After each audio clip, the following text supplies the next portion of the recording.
Welcome for some more affordable fixed blade content. We've been looking at a lot of Scandi ground knives recently, and most recently knives made in Ukraine from BPS and BeaverCraft. And I feel like across the board you're getting a lot of value for the money. Speaking of BeaverCraft, I really liked their BSH3 and 2, the knives that they have named the Dune and the Glacier. And in the last episode I talked about how I feel like they're doing themselves a marketing service by giving their knives catchy names, not just number and letter designations. But in the last episode we took a look at the BSH3, which they have named the Shadow, and I feel like, well, it didn't quite compare to the 1 and the 2. Certain design features that just didn't quite work for me. I mean, I don't think it's a bad knife, especially for the money. And these knives also have a project potential, so keep that in mind. But I am liking their products enough that I went ahead and took the risk. Again, these knives are very affordable on, as you can see from the title, the BSH3, which they have named Nightfall. So let's go ahead and take a close look at it, and we'll also talk about, well, how it compares.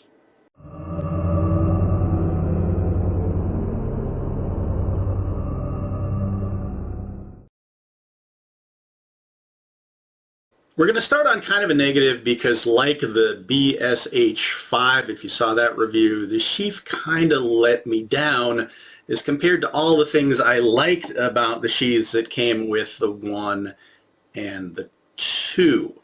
Just having that drop-in design that is actually really well fit to the individual knife, giving me the dual options of a belt loop and, yes, a removable dangler. What I didn't like about the 5 is, instead of getting that, well, I only got a belt loop, but I got this kind of useless retention strap. Yeah, because of the shape of the grip, it doesn't actually do anything. But I'm kind of getting a mix of that with the sheath on the 3, where, okay, you're giving me belt loop and dangler again, but in this case, for whatever reason, dangler is not removable. I suppose you could possibly unscrew that. But okay, we're back to this thing, which again required a lot of break-in. It was super tight to take off and then especially put back on. Now the grip shape does actually make that a functional retainer here, and it kind of needs it, as we'll talk about in a second, the way that the sheath is fit to the knife. But when it first came to me, actually this strap was reversed the other way. Don't really feel like putting it back that way to show you, but because it released here and then wrapped around this way, the strap was still in the way of a deployment, but especially in the way of resheathing.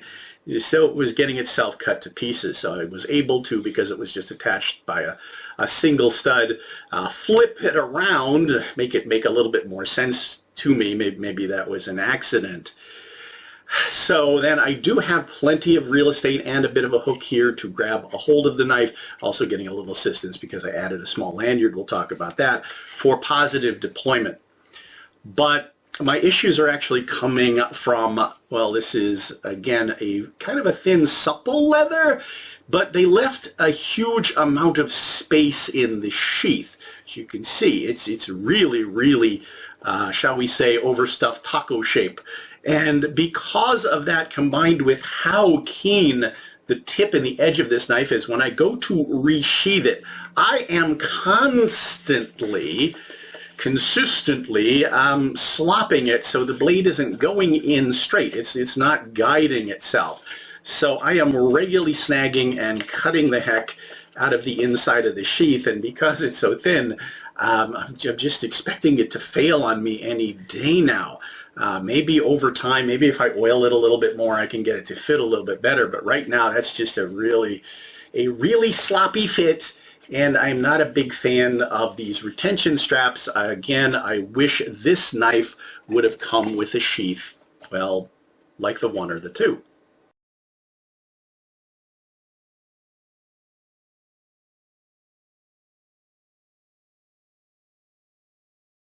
Talking about the friendly end, there's a lot of interesting design features that I'm really not sure I like or not yet. Even though there's certain things that they threw in that I do really appreciate. But let's go ahead and start with, like the other BPS and BeaverCraft samples we looked at, you're getting a walnut scales secured to a full tang by a pair of grip screws.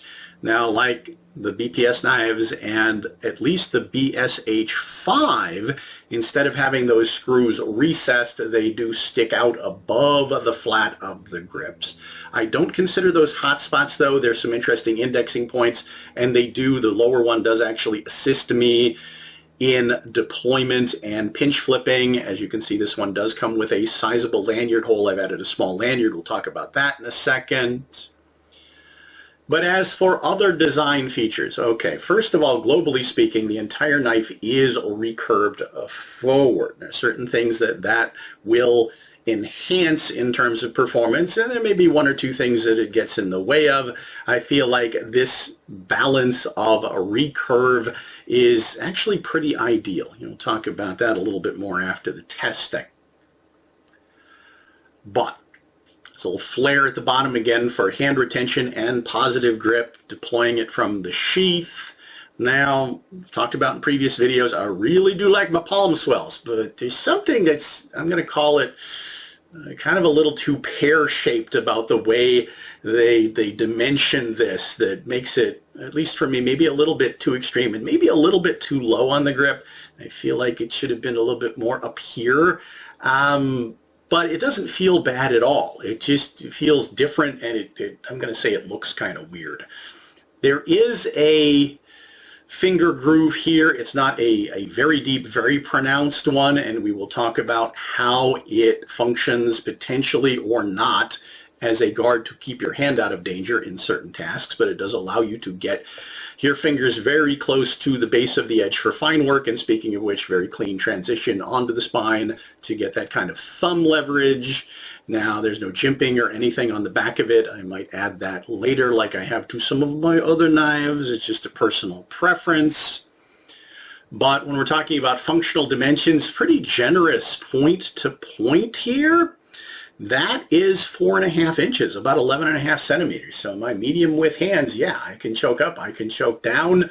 I've got plenty of room. So even if you have larger hands than me, it'll probably fit you. But again, there's certain dimensions. I feel like the palm swell is just slightly in the wrong place for me aesthetically. And I also feel like this gets maybe a little too skinny, and that might get a little too pointy for certain things. But we'll talk about that more in handling.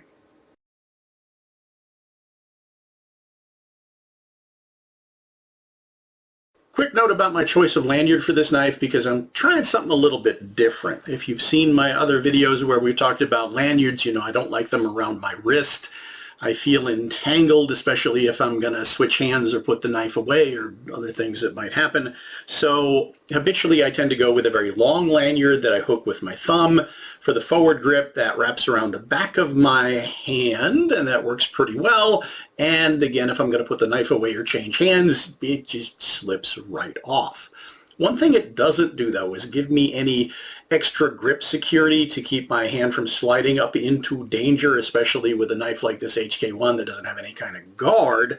So what I've been trying is a shorter lanyard that I can just slip my 4 fingers, or basically my palm above my thumb through. And then if I'm going into a forward grip, doesn't really get in my way, and it does actually give me a little bit of extra security to keep my hand from going, well, that way into danger. Reverse grip, yeah, kind of the same effect. So giving it a try, it's another option for the use of a lanyard. Before we talk about the blade, as usual, how much did I pay for the thing? About $36 on Amazon. I'll put the link in the description, and for that I'm getting another 1066 high carbon steel knife that my test files are saying probably around 57 HRC. And this one does come with, they don't call it a DLC coating, they call it just blackening. But it's proven itself to be very durable through carving, chopping, batoning, hard use. There's really not even a scratch on the thing. And that includes, yes, the spine is sharp enough to strike a ferro rod, and that ferro rod hasn't left much of a mark on it yet. So yeah, the coating is absolutely doing its job, and that includes resisting corrosion.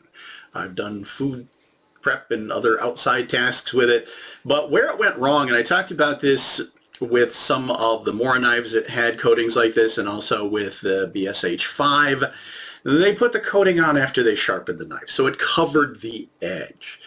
I didn't notice it initially. It's actually a very toothy edge. If you can see it, there's quite a coarse texture on there, like they gave up at a, well, maybe an 80 grit on the sanding belt or something. But when I took it out to carve with, that coating did interfere with its performance, and you're going to kind of see that in some of the test footage. So I did have to bring it in and, well, sharpen that edge, take off about 1 millimeter of that finish. But speaking of that edge, okay, I'm not sure if I should be calling this a high Scandi grind or a low saber grind, because it's kind of between the two. We'll definitely see how it performs. So it's giving me a keener edge than a lot of Scandi ground knives do, but still has some of the things I like about a Scandi ground blade. Now I'm going to call this a drop point profile. As I mentioned, the whole thing is kind of swept forward. Functional dimensions, what you're getting is a blade that is 5 inches, 12.5 centimeters long, as I'm looking down at my notes to give you the metric as well as the imperial. Overall weight of the knife is 5.5 ounces, about 156 grams. Point of balance is, yeah, about where my index finger would settle in right there. Width of the blade at the base is 1 3/8 inch, about 3.4 centimeters, and stock thickness, like a lot of the other samples we've looked at, 2.8 millimeters. So let's go ahead and roll in the test footage, and we'll talk about how it performed.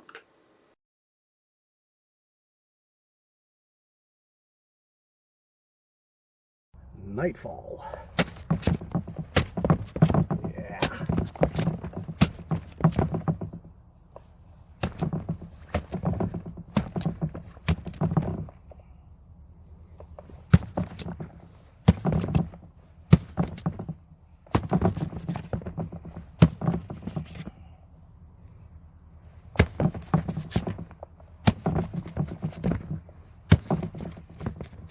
Nightfall.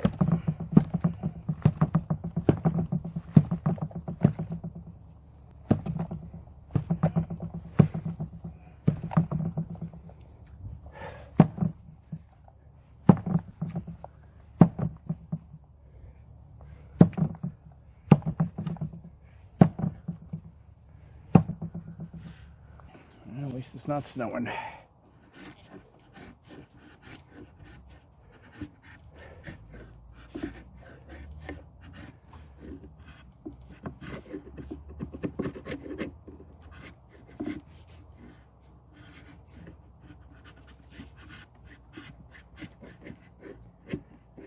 kind of a chunky tool for this, but it's not bad.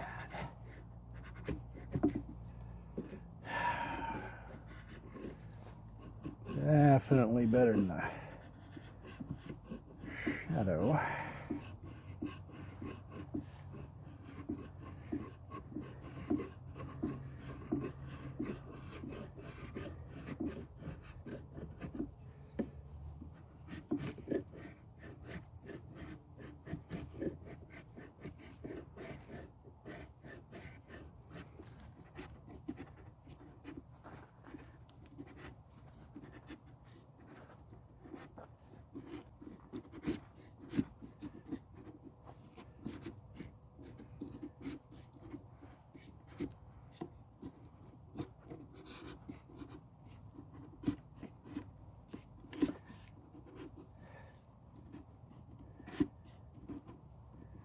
Be another knife where the coating's working against it. Well, let's try something harder.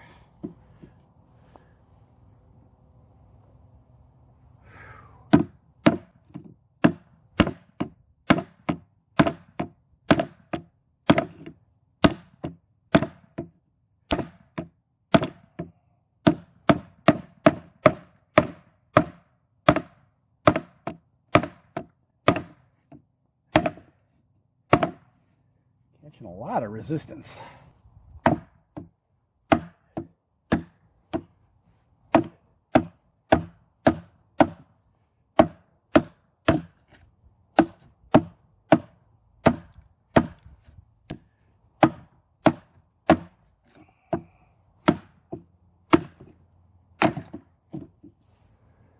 I did pick a log with a lot of knots in it. Finish doesn't look bad. Similar to my experiences with the Shadow, this is not only the post-test, but post-improvement edge. The knife was doing fine in indoor utility tasks, and it was great for food prep. But when I took it to wood carving, yeah, the results were pretty disappointing. I think a lot of that was just the coating. So I went ahead and slightly sharpened it, peeled off about 1 millimeter of that edge, took it back out. Yes, indeed, it did improve its carving performance, but let's go ahead and see where it is, well, on paper. Yeah. Keen, a little bit toothy, but yeah, very slicey. Cardboard, yeah. Pretty impressive. Test results interestingly mixed, starting with the most Marshall test, thrusting and stabbing into my Pell, which is multiple layers of thick cardboard backed up by a couple of inches of compressed brown paper bag paper up against my redwood target, and then to test into harder media straight into the redwood. What am I looking for? Into the softer media, penetration and channel, and yeah, that tip geometry was awesome. Now I'm using 4 grips, forward and reverse with the edge facing away from me and towards me, and in all orientations that tip geometry was excellent, bit really deep, created an impressive channel. Into the wood, I'm checking tip durability. Now I was kind of concerned because it's fairly thin stock, very keen tip, and that edge angle in this case does not change, steepen to reinforce that tip. I was a bit worried about it, but it didn't take any damage. Now I'm not stabbing it into the wood and twisting it sideways. I'm not intentionally trying to destroy the knife, but I want to see how that tip's going to hold up. If it hits something, well, a little tougher than expected, and it did fine. But the other big thing I'm looking for is how it translates linear impact back into my hand. Any uncomfortable collisions? No, it's a very comfortable grip. But does my grip stay put? Oh, depending on how it's gripped. With the edge facing away from me in the forward grip, yes, there was enough of a groove and a palm swell that my hand didn't go anywhere to speak of. But I could feel a little bit of slip, so I felt better using the Lanyard. However, with the edge facing towards me, I lost all of that, and yeah, I wasn't really willing to continue. Again, I could use the Lanyard, might make me feel a little bit better, but yeah, I wasn't really willing to try it for very long. Reverse grip, similar effect. With the edge facing away from me, yeah, the grip hugged my hand, didn't really go anywhere, but when I turned it edge towards me, very slippy. Now, I could do some things about that. In the forward grip, I could slip down to a screwdriver grip, but the shape of this grip, and especially the shape of the butt, not really working for me. And if I turned it edge towards me with that sharp corner, really not working for me. In the reverse grip, edge facing away from me, yeah, I could thumb hook it, but edge facing towards me, okay, now I got a sharp corner going right into my thumb joint. Really not working for me in that orientation, and we'll talk about that more in Marshall handling. But as for utility use, talked about my frustrations with the factory edge. I gave it a little bit of improvement. Fine carving, yeah, grip very secure, got a lot of leverage out of it, a lot of control. But I'm going to say it didn't bite into the material, carve as well as their Scandi ground knives. Maybe I'm just really liking those Scandi ground knives. But deeper carving, making feather sticks, carving branches into stakes, pretty good bite, but again, not the best. It's not a useless knife for that, but yeah, I feel like maybe that edge could use even a little bit more improvement. And then I tried some batoning. And you could argue that that's an internet fad. Knives are not designed to do this. Now, I'm going to say the steel is certainly durable enough. It's proven itself to be able to take that kind of abusive impact. Not worried about that. And if I don't have a bigger, choppier tool and I'm doing a small task, yeah, I've actually found it to be a useful thing to do in my forest of a backyard. But interestingly, when I tried to chop a branch cross grain, it got stuck. It met unexpected resistance, and I don't know if that's the edge angle, the grind, or the coarseness of the finish. But yeah, that was an unexpected result. But then going linearly through a small log, and again, I'm restricted by the length of the blade, can't really chop a big thing. But yeah, it did just fine. Not as much a splitting effect as something like a Scandi ground profile, but it was able to do the job, met minimal resistance, and I'm going to say, with the chopping and batoning and all the other use I put it to, still, that finish, not a mark on it. If you've been following the channel, you know this is where we talk about that ideal potential balance between utility and martial usefulness that could make for a great overall carry knife and help with optics. As I've mentioned, even in my country, there is a strong negative bias against anyone using an edged weapon for even the most justifiable self-defense. So having a knife that looks more like a tool that you can justify carrying as a tool might come in handy. But I would say that, yes, appearance-wise, this might look a bit scarier, more weapon-like than your average utility knife. And if we're talking about carry, well, not only, as I've mentioned in my area, I have to carry a fixed blade open carry, so yeah, it's going to be visible, but I also have to mention, practically speaking, this sheath isn't doing it any favors. Really not a fan of this. I feel like it should have a better sheath if I'm going to carry the thing. But is the knife designed for martial use? And I'm going to say, compared to some of the other knives we looked at, there are certain features of this knife, which we already kind of talked about in the test results, that could make it a very effective martial fixed blade with, well, certain design drawbacks. Martially speaking, I feel like there's a lot of potential here with a couple of frustrating design drawbacks that might get fixed with some modification. We'll come back to that subject, but it does start with the sheath. Carry and deployment wise, I feel like this knife would be much better served by, well, something else. But ups and downs of the business versus the friendly end. Post tests, we talked about how awesome that tip geometry is for penetration and channel. But that's affected by the grip shape. Before we get to that, though, we should talk about the edge. It's a 5-inch blade, it's got a keen edge, got some belly to it. How effective would it be for slashing? Or yeah, it actually does rock very nicely in the hand for snap cutting. But it's a short blade and it's very light. And unfortunate reality has taught us that using the edge for a knife of this size has very limited practical effectiveness. You could wound or you could intimidate. But if your opponent's not easily intimidated or they're wearing thick clothing, yeah, your primary tool, martially speaking, is going to be your tip. Because frankly, this is not one of these. A knife big enough to function as a chopper or a short sword.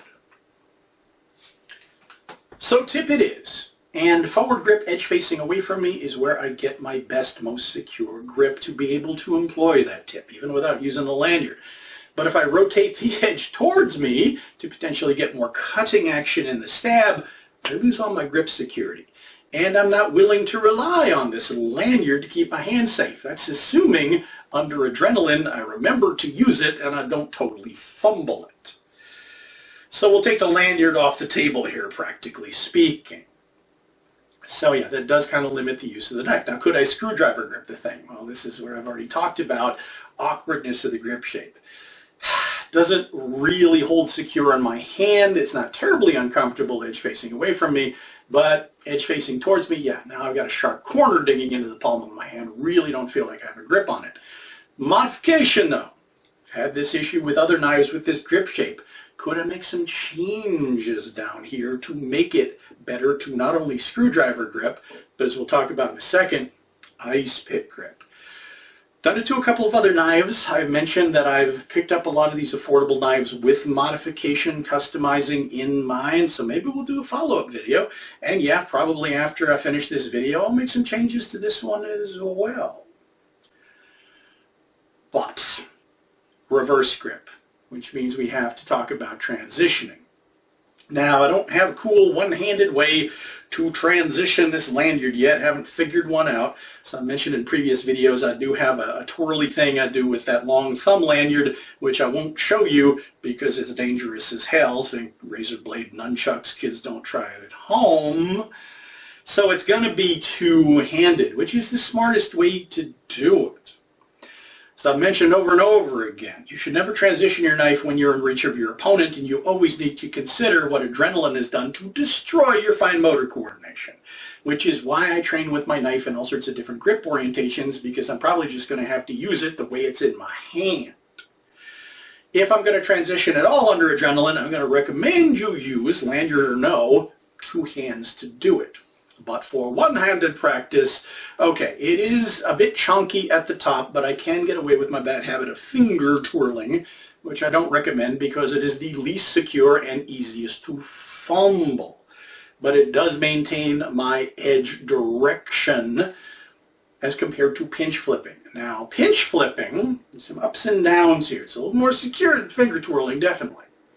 I have indexing points in terms of the lower screw, lanyard hole, in this case the lanyard. So a spot I can find and kind of grip onto to make that positive. But these shapes down here are getting in the way of my stubby fingers and not making that feel, yeah, very secure at all. And yeah, I just went ahead and defaulted to finger twirling because of that. But now that we're in the reverse grip, okay, that bias is here in the grip as well. Edge facing away from me gives me my best leverage, control, security of the grip for stabbing. And could I use the edge? Well, in previous videos we've talked about what I call the short knife paradox, where with the shorter blade I feel like I not only have more leverage and control over the tip, but I feel like I can push that edge into media a lot more effectively than I can with a long knife, which for me feels really awkward in reverse grip. For a shorter knife for this grip. But yeah, rotating the edge towards me, which would give me a lot of great cutting action in the stab and that back cutting action, losing all my grip security. Now with the edge facing away from me, this grip shape does allow me to thumb lock it. But this way, sharp corner, again a modification might go a long way to make this knife more useful for me. Speaking of uses though, okay, full tang, sharp corner down here, at least for now. Could I use it as an impact tool glass breaker? Yeah, I could, especially if I thumb lock the top of the grip scale for extra security. So there's a potential tool for you. All right, let's go ahead and stop the video here. But first, okay, I talked a little bit about this being a comparison video, and we've taken a look at a spread of BeaverCraft knives. So I wanted to make a quick comparison. Okay, so obviously I like this knife better as a utility knife and a martial knife a lot more than the number 5 Shadow. But what about this knife compared to the 1 or the 2? Well, I'm going to say overall, I really like the 1 as a utility knife, and especially a martial knife, a lot more than this one. And I really like the number 2, the Glacier, a lot more as a utility knife, and even potentially as a martial knife more than, okay, so this is taken 3rd place. Let's go ahead and get our conversation going. If you have any questions, thoughts about this knife, other Ukrainian made knives, or affordable field craft knives. Otherwise, as always, thank you all so much for liking, subscribing, watching my videos, following my journey, putting up with my madness, and I hope to see you back for, okay, we're going to go back to BPS with the BS3.